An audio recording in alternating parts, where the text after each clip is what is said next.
Hello, S വേഡിൻ്റെ പുതിയൊരു വീഡിയോയിലേക്ക് എല്ലാവർക്കും സ്വാഗതം. നമുക്ക് നല്ലൊരു തട്ടുകട സ്റ്റൈലിൽ ചിക്കൻ ഫ്രൈ തയ്യാറാക്കാം. നല്ല അടിപൊളി ടേസ്റ്റുള്ള തട്ടുകട സ്റ്റൈൽ ചിക്കൻ ഫ്രൈ എങ്ങനെ ഉണ്ടാക്കണമെന്ന് നോക്കാം. അതിനാദ്യം നമുക്ക് ചിക്കൻ നന്നായിട്ട് കഴുകി വാരി വൃത്തിയാക്കി വെക്കണം. നിങ്ങൾക്ക് ഇഷ്ടമുള്ള സൈസിൽ ചിക്കൻ കട്ട് ചെയ്തെടുക്കാം. അതിനകത്തേക്ക് ഇഞ്ചി, പച്ചമുളക്, വെളുത്തുള്ളി, 2 കഷ്ണം ചുമന്നുള്ളി എല്ലാം കൂടി ഒന്ന് ക്രഷ് ചെയ്ത് നമ്മളൊരു പാത്രത്തിലേക്ക് ആഡ് ചെയ്ത് കൊടുക്കണം. പിന്നെ നമുക്കൊരു 1.25 ടീസ്പൂൺ മുളക് പൊടി, പിന്നെ കുറച്ച് ചിക്കൻ മസാലപ്പൊടി, ഒരു ടീസ്പൂൺ നിറച്ച് ചിക്കൻ മസാലപ്പൊടി, 1/4 ടീസ്പൂൺ ഗരം മസാല നമ്മൾ വീട്ടിൽ തന്നെ പൊടിച്ച് തയ്യാറാക്കണതാണ്. അതിനാണ് കൂടുതൽ സ്മെല്ലും ഇതുമുള്ളത്. അതുകൊണ്ട് നമുക്ക് അത് ആഡ് ചെയ്ത് കൊടുക്കണം.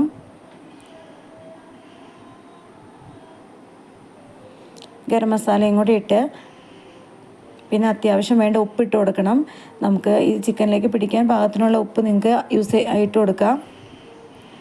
പിന്നെ നമുക്ക് ഈ ചിക്കനിലേക്ക് നല്ല ക്രിസ്പിനെസ് ഉണ്ടാകാൻ വേണ്ടി കുറച്ച് അരിപ്പൊടിയാണ്, വറുത്ത അരിപ്പൊടിയാണ് യൂസ് ചെയ്യുന്നത്. അതിട്ടെങ്കിലാണ് ഈ തട്ടുകടയെ പോലെ തന്നെ നമുക്ക് ക്രിസ്പിനെസ് കിട്ടത്തുള്ളൂ. പിന്നെ നമ്മുടെ മസാലയൊക്കെ ചിക്കനിലേക്ക് പിടിക്കാൻ വേണ്ടി നമ്മൾ കുറച്ച് മൈദയും കൂടി യൂസ് ചെയ്യുന്നുണ്ട്. അപ്പോഴാണ് ചിക്കനിലേക്ക് മസാല മുഴുവൻ ആഡ് ചെയ്യുള്ളൂ. അല്ലെങ്കിൽ നമ്മൾ പൊരിക്കുമ്പോൾ എണ്ണയ്ക്കകത്ത് അത് മുഴുവൻ പോകും. അപ്പോൾ ഇത് രണ്ടും സ്കിപ്പ് ചെയ്യാണ്ട് ചേർക്കണം. പിന്നെ കുറച്ച് ക്രഷ് ചെയ്ത ചുവന്ന മുളകുണ്ടല്ലോ, വറ്റൽമുളക്, അത് നമ്മൾ ചതച്ചെടുത്താണ്. അത് നമ്മൾ ആഡ് ചെയ്യണം. അത് ചിക്കനിൽ പിടിക്കുമ്പോൾ നല്ല രസമാണ് കാണാനായിട്ട്. പിന്നെ നമ്മൾ ചിക്കൻ ഇങ്ങനെ ഹാർഡായി പോവാണ്ട് നല്ല സ്പോഞ്ച് പോലെ ഇരിക്കാൻ പാകത്തിന് കുറച്ച് വിനാഗിരി ആഡ് ചെയ്യണം.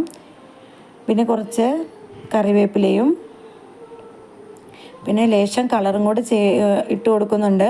ഞാൻ മഞ്ഞൾപ്പൊടി യൂസ് ചെയ്യുന്നില്ല. കളർ യൂസ് ചെയ്യുമ്പോൾ മഞ്ഞൾപ്പൊടി യൂസ് ചെയ്താൽ കരിഞ്ഞു പോകും അത്. അപ്പോൾ നന്നായിട്ട് ഇത് വെള്ളം ഊറ്റി കുഴച്ചെടുക്കണം.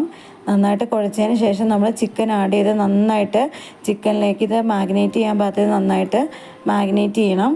2-3 മണിക്കൂർ നമ്മൾ ഫ്രിഡ്ജിലേക്ക് വെച്ചേക്കണം. അപ്പോഴാണ് മസാലയൊക്കെ ശരിക്കും പിടിച്ച് സെറ്റായി വരത്തുള്ളൂ. ഇപ്പം നന്നായിട്ട് മസാലയൊക്കെ പിടിച്ചിട്ടുണ്ട്. അപ്പം നമ്മൾ ചട്ടി അടുപ്പത്ത് വെച്ച് ഓയിൽ ചൂടാക്കിയതിന് ശേഷം നമ്മൾ 2-3 കറിവേപ്പില ഇട്ട് കൊടുക്കണം. കറിവേപ്പില ഇടുമ്പോൾ നല്ലൊരു സ്മെല്ല് വരും. പിന്നെ ചിക്കൻ അടിയിലും പിടിക്കത്തില്ല. എന്നിട്ട് നമ്മൾ മാഗ്നേറ്റ് വെച്ചിരിക്കുന്ന ചിക്കൻ നമുക്ക് ഇതിനകത്തേക്ക് ഇട്ട് കൊടുക്കാം.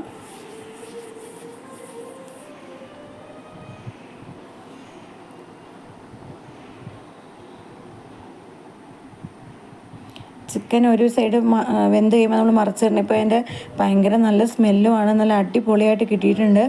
അതേ ടേസ്റ്റ് തന്നെയാണ്. നിങ്ങളെല്ലാവരും ട്രൈ ചെയ്ത് നോക്കണം.